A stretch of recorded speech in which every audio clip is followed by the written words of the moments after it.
ಮನೆಯಲ್ಲಿ ಕುಲದೇವರ ಫೋಟೋ, ವಿಗ್ರಹ ಇಲ್ಲದೆ ಇದ್ದರೆ ಹೀಗೆ ಮಾಡಿ. ದೇವರು ಹಾಗೂ ದೇವತೆಗಳಿಗೆ ಇರುವಷ್ಟೇ ಪ್ರಾಮುಖ್ಯತೆ ಕುಲದೇವರು ಹಾಗೂ ಕುಲದೇವತೆಗೂ ಇರುತ್ತದೆ. ಕುಲದೇವರನ್ನು ಅಥವಾ ಕುಲದೇವತೆಯನ್ನು ಪೂಜಿಸುವಾಗ ನಾವು ಕೆಲವೊಂದು ವಿಚಾರಗಳನ್ನು ಕಡ್ಡಾಯವಾಗಿ ಗಮನದಲ್ಲಿಟ್ಟುಕೊಳ್ಳಬೇಕು. ಕುಲದೇವರ ಬಗ್ಗೆ ತಿಳಿಯದೇ ಇದ್ದರೆ ಏನು ಮಾಡಬೇಕು? ಮನೆಯಲ್ಲಿ ಕುಲದೇವರ ಫೋಟೋ, ವಿಗ್ರಹ ಇಲ್ಲದೆ ಇದ್ದರೆ ಏನು ಮಾಡಬೇಕು ಎಂಬುದರ ಕುರಿತು ಮಾಹಿತಿ ಹೀಗಿದೆ. ಪ್ರತಿಯೊಂದು ಕುಟುಂಬವು ಅಥವಾ ಸಮುದಾಯವು ಅವರದ್ದೇ ಆದ ಪ್ರತ್ಯೇಕವಾದ ಕುಟುಂಬ ದೇವರನ್ನು ಹೊಂದಿರುತ್ತಾರೆ. ಈ ದೇವರನ್ನೇ ಕುಲದೇವರು ಎಂದು ಕರೆಯಲಾಗುತ್ತದೆ.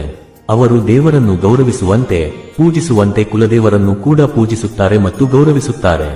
ಮನೆಯಲ್ಲಿ ಯಾವುದೇ ಶುಭ ಕಾರ್ಯವನ್ನು ಆಯೋಜಿಸಿದ್ದರೂ ಅದನ್ನು ಆರಂಭಿಸುವ ಮೊದಲು ಅವರು ತಮ್ಮ ಕುಲದೇವರಿಗೆ ಒಂದು ಪೂಜೆಯನ್ನು ಕೊಟ್ಟು ನಂತರ ಕಾರ್ಯವನ್ನು ಪ್ರಾರಂಭಿಸುತ್ತಾರೆ. ಉದಾಹರಣೆಗೆ ವಿವಾಹದ ಸಮಯದಲ್ಲಿ, ಮಗುವಿನ ಜನನದ ಸಮಯದಲ್ಲಿ, ಗೃಹ ಪ್ರವೇಶ ಹಾಗೂ ಇನ್ನಿತರ ಶುಭ ಕಾರ್ಯಗಳು ಸೇರಿಕೊಳ್ಳುತ್ತವೆ.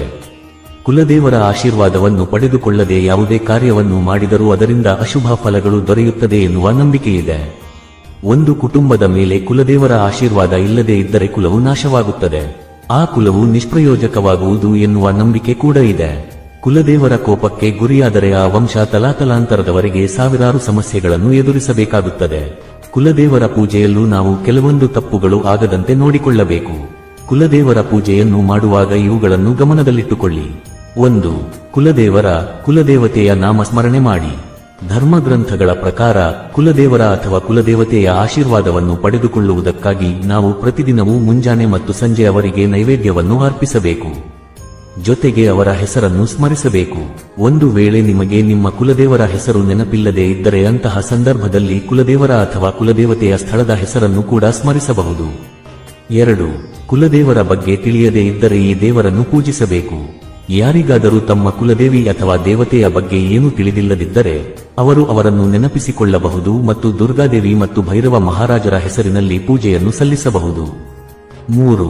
ನಿಂಬೆಹಣ್ಣುಗಳನ್ನು ಅರ್ಪಿಸಿ. ನಾವು ನಮ್ಮ ಕುಲದೇವರ ಅಥವಾ ಕುಲದೇವತೆಯ ಆಶೀರ್ವಾದ ಪಡೆಯಲು ಅವರ ಸ್ಥಳಕ್ಕೆ ಹೋಗಿ ಇಡೀ ನಿಂಬೆಹಣ್ಣನ್ನು ನಿಮ್ಮ ತಲೆಯ ಮೇಲೆ 21 ಬಾರಿ ಸುಳಿದು ನಂತರ ಅದನ್ನು 2 ತುಂಡುಗಳಾಗಿ ವಿಂಗಡಿಸಿ ವಿವಿಧ ದಿಕ್ಕುಗಳಲ್ಲಿ ಎಸೆಯಿರಿ. ಇದರ ನಂತರ ಕುಲದೇವಿ ಅಥವಾ ದೇವತೆಗೆ ಕ್ಷಮೆಯಾಚಿಸಿ ಪೂಜೆಯನ್ನು ಮಾಡಬೇಕು. 4. ತುಪ್ಪದ ದೀಪ ಹಚ್ಚಿಡಬೇಕು. ಕುಲದೇವರನ್ನು ಅಥವಾ ದೇವತೆಯನ್ನು ಪೂಜಿಸುವಾಗ ಶುದ್ಧ ತುಪ್ಪವನ್ನು ಬಳಸಬೇಕು. ಶುದ್ಧ ತುಪ್ಪದ ದೀಪವನ್ನೇ ಹಚ್ಚಿಡಬೇಕು. 5. ಅಕ್ಷತೆಯನ್ನು ಅರ್ಪಿಸಿ. ಕುಲದೇವಿಗೆ ಶ್ರೀಗಂಧದ ಪೇಸ್ಟ್, ಅಕ್ಷತೆ, ಕುಂಕುಮ ಇತ್ಯಾದಿಗಳನ್ನು ಕಡ್ಡಾಯವಾಗಿ ಅರ್ಪಿಸಬೇಕು. ಅರಿಶಿನದಲ್ಲಿ ನೆನೆಸಿದ ಹಳದಿ ಬಣ್ಣದ ಅಕ್ಷತೆಯನ್ನು ಅರ್ಪಿಸುವುದು ಸಹ ಶುಭ. ಇದರೊಂದಿಗೆ ವೀಳ್ಯದೆಲೆಗಳನ್ನು, ಲವಂಗವನ್ನು, ಏಲಕ್ಕಿಯನ್ನು, ದಕ್ಷಿಣೆ ಮತ್ತು ಗುಲ್ಕಂದ ಇತ್ಯಾದಿಗಳನ್ನು ಮರೆಯದೆ ಅರ್ಪಿಸಬೇಕು. 6. ಮನೆಯಲ್ಲಿ ಕುಲದೇವರ ಫೋಟೋ, ವಿಗ್ರಹ ಇಲ್ಲದೆ ಇದ್ದರೆ ಹೀಗೆ ಮಾಡಿ. ನಿಮ್ಮ ಮನೆಯಲ್ಲಿ ನಿಮ್ಮ ಕುಲದೇವರ ಫೋಟೋ ಅಥವಾ ವಿಗ್ರಹವಿಲ್ಲದಿದ್ದರೆ ವೀಳ್ಯದೆಲೆಯಲ್ಲಿ ಅಡಿಕೆಯನ್ನಿಟ್ಟು ಒಂದು ದಾರದ ಸಹಾಯದಿಂದ ಅದನ್ನು ಕಟ್ಟಿರಿ. ಬಳಿಕ ಈ ಗಂಟನ್ನು ಕುಲದೇವರ ಹೆಸರಿನಲ್ಲಿ ಪೂಜಿಸುವುದರಿಂದ ಕೂಡ ಪ್ರಯೋಜನಗಳು ದೊರೆಯುವುದು. ಕುಲದೇವರನ್ನು ಹಾಗೂ ಕುಲದೇವತೆಗಳನ್ನು ಪೂಜಿಸುವುದರಿಂದ ದೇವರು ಮತ್ತು ದೇವತೆಗಳನ್ನು ಪೂಜಿಸಿದಷ್ಟೇ ಶುಭ ಫಲಗಳು ದೊರೆಯುತ್ತದೆ. ಕಾಲಕಾಲಕ್ಕೆ ಕುಲದೇವರನ್ನು ಪೂಜಿಸಿಕೊಂಡು ಬಂದರೆ ಕುಟುಂಬದಲ್ಲಿ ಏಳಿಗೆಯಾಗುವುದು, ಶುಭವಾಗುವುದು.